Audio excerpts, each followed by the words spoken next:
Assalamu alaikum bandiraɓe musidɓe tedduɓe yewiyankoɓe ayaw Pin TV on calminama ko dañde tigui weltare huccidde mon e artude addande mon ko ganduɗa ko woni ko ɓuuri tentude e rendo ngo woni actu people caggal julde de foof en jindidani ko wiide moyen battinima wuuri oron jaafo min jalli min jaafima ko rewa Allah wela jaɓan en hande noon ane gonde caméraman men on woni Ibrahima Khalilou Thiombane joni garen e ko ganduɗa ko woni tittiraji people aji men tigi alifal e bangal technique o hande non enen poti yewtide ko ganduɗa ko woni polémique e ɓiɗɗo mo ganduɗa woni Fandiaye Fouta Tampi woni Thiaba non caggal haaluji kamtoriɗe o suuti fawde e jinnare makko oɗon woni Fandiaye Fouta Tampi mamin gartu hen joni Ousmane Sonko wi ko haalata saaha goto ko ganduɗa ko woni micro RTS mamin gartan men ko hol sanga wonno holton inchallah e ko ganduɗa ko woni people aji ha joni ko suko guinitirtoɗo Amadou Aw jaggato to ganduɗa to woni to Mauritanie sababu ɗum heeɗo ko ganduɗa ko woni so jammen tekki ha joni people aji ko waɗi buzz e rendo ngo kala woni 5e woni joyobo mariage o mo ganduɗa woni Nabou Dance mo ganduɗa noon ko keftinade réseaux sociaux ɗi kala kasbu kewɗo bonnama toon e ko hokka ko kala e kongi cuutaɗe hen ɗi fof min gartu hen so wiide jomiraɗo ko joni wonata tigi Ibrahima Khalilou Thiombane sen gari gam yañude ko ganduɗa ko woni people aji ɗi Ousmane Sonko mo ganduɗa ko maire mo Ziguinchor kono noon gardiɗo Pastef noon waɗi ɗo e semaine on ko ganduɗa ene watta hakkille no fewi saabu hewɓe hen jaadani hen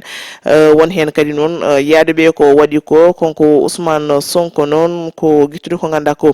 woni micro RTS e saga noon ko ganduɗa ko woni campagne législative uji garoɗi ɗi to Tiwawon konko noon Ousmane Sonko ima juɗɗi jeeton ɗi o wi ko guittane kam oɗo micro haade mi fuɗɗade saabu noon hay so tawi a haali hen ko kalta ko ɓe jaltinta ɗum hay saaha goto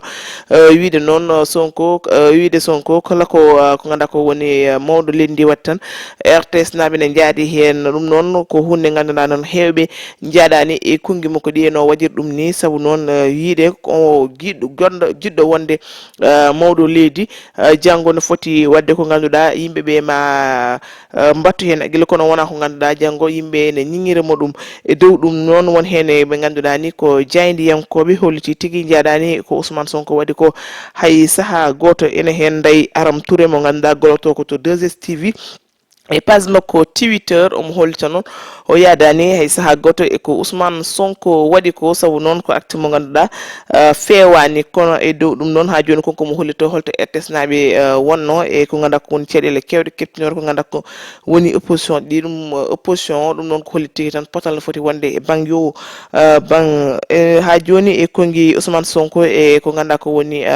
ko waɗi ko fewani ko hewɓe noon jonnani mo ganduɗa noon woni Racine Talla DG mo RTS kañum soti hen kongi ɗum ko sanga ne waɗanno mitin makko to Guédiawaye konko Racine Talla gardiɗo DG RTS no hollite tigui noon Ousmane Sonko ko waɗi ko faniraki hen so wona yidde buzz saabu enen gandi kamɓe koye ɗum tan ɓe dillata e communication kono noon e wiide makko noon Ousmane Sonko wonani tedde liste hay goto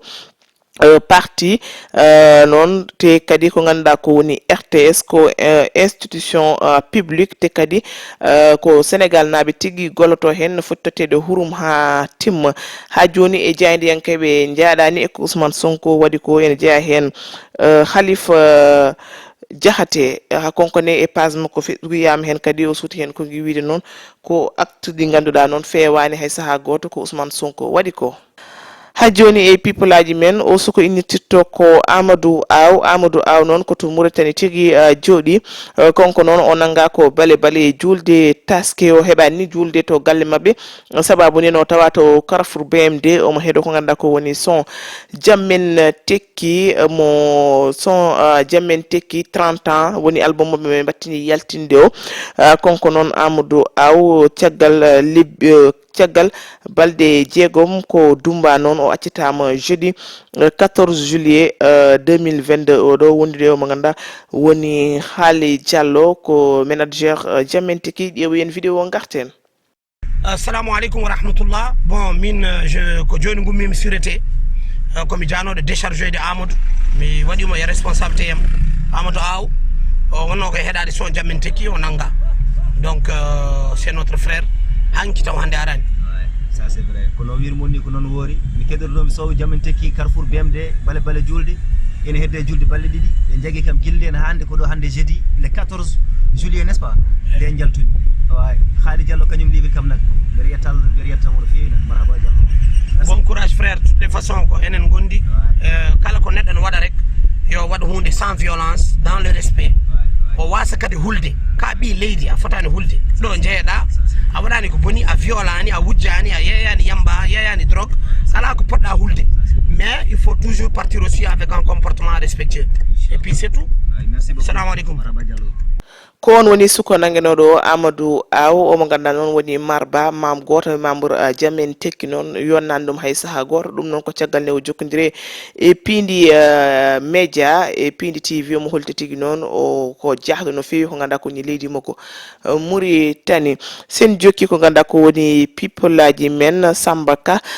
Ka noon ko ɓiɗɗo pullo jeeya to ganduɗa to woni to Jolof Samba Ka o saaha noon omo hebtinani ko ganduɗa ko woni réseaux sociaux ɗi kala ha tenti e TikTok Samba Ka e vidéo ji makko ɗi ganduɗa yimɓe hewɓe noon batti hen haqqille sababu nde e kala e saaha omo yaltina vidéo ji ɗi ganduɗa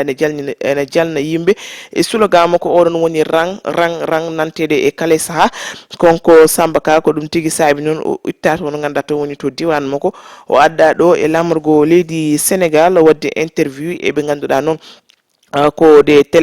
sénégalais ji hay ko ganduɗa ko woni des sites internet konko Samba Ka ene way noon o nimsitani hay saaha goto garangal makko e lamorgo leydi Sénégal saabu e wiide makko ko jibina ko ha fayi ñallagal hande o meeɗa arde Dakar konko to Jolof tan o joɗino omo ayna kono kadi woni activité ji makko kono Samba Ka noon heeɓi teddule foof e ko ganduɗa ko woni garangal makko guilay contrat e Wave kono kadi e ko ganduɗa ko woni guilay ñotoɓe ha yeewe portable uji e jawdi julde taske ala ko teddugal mo heɓani ɗo kono Samba Ka noon ene wayno ko musi heeɓino mode balde nde tawno noon compte makko TikTok hewɓe mbadino ɗum ko ganduɗa ko woni signalé ha TikTok waɗino ɗum bannir kana ɗum noon haɗani o saaha omo jokki ko ganduɗa ko woni activité ji makko e TikTok konko Samba Ka noon omo hollita jinnaɗo makko debbo no hollita tigui noon dañi welta tigui e ɓiyi ko hayso tawi omo nana hen haaluji ɗi fewani foof noon aɓe jaaɗi hen noon te kadi o hollita tigui noon Samba ko suko nehiɗo suko kadi balluɗomo no fewi ko ɗum buzz ko ɗum jaahe yimɓe hewɓe e réseaux sociaux ɗi kala omo ganduɗa noon woni Thiaba ɓiɗɗo e mo ganduɗa woni Fandiaye Fouta Tampi konko yiya ko ganduɗa ko woni appel mo Ousmane Tounkara waɗi e semaine oɗo ɓennuɗo yimɓe foof na jewtiɗa hen omo haala ko ganduɗa ko woni noon jinnaɗo makko debbo hono Fandiaye Fouta Tampi koko accimo guila omo yaara lebbi ɗiɗi kono noon ene wayno ha joni omo tentina haala makko konko Thiaba noon e émission to Walf TV petit déj konko Thiaba ɓiɗɗo Fandiaye Fouta Tampi o mo hollita tigui noon o yarte koye duuɓi sappo e jeenayyi woni 19 ans ko sukata ko kono o saaha noon o dañi ɓiɗɗo ko perguitare konko noon Thiaba o wiide makko noon Fandiaye Fouta Tampi woni jinnaɗo makko kono koko accimo guila no o dañi duuɓi lebbi ɗiɗi konko ni o saaha noon koye bedda tan o wuuri konko e ɓiyi ko te noon omo yiiɗi noon ko ganduɗa ko woni Sénégal naaɓe état o walla mo saabu noon e kala e saaha jinnaɗo makko debbo hono noon Fandiaye Fouta Tampi ne waɗa mo menacé omo andi so ɗum jokki omo wawi warde mo sababude noon haaluji ɗe o haalno to ganduɗa to woni to Ousmane Tounkara wiide noon o toppitaki mo hay saaha goto konko Thiaba noon e wiide makko jinnaɗo makko debbo hono Fandiaye Fouta Tampi so yaltina haal tan sa hettima haaluji makko cikkata koye gonga woni kono noon ko watta ko ɓuuri ɗum nde konko noon Thiaba e caggal haaluji makko ɗiɗon en keɓino noon jokkodire mo ganduɗa woni Fandiaye Fouta Tampi kono en mbawa hebde mo e téléphone hay saaha goto wona e appel WhatsApp wona appel direct saabu noon balɗe yewtude yiyama ko ganduɗa ko woni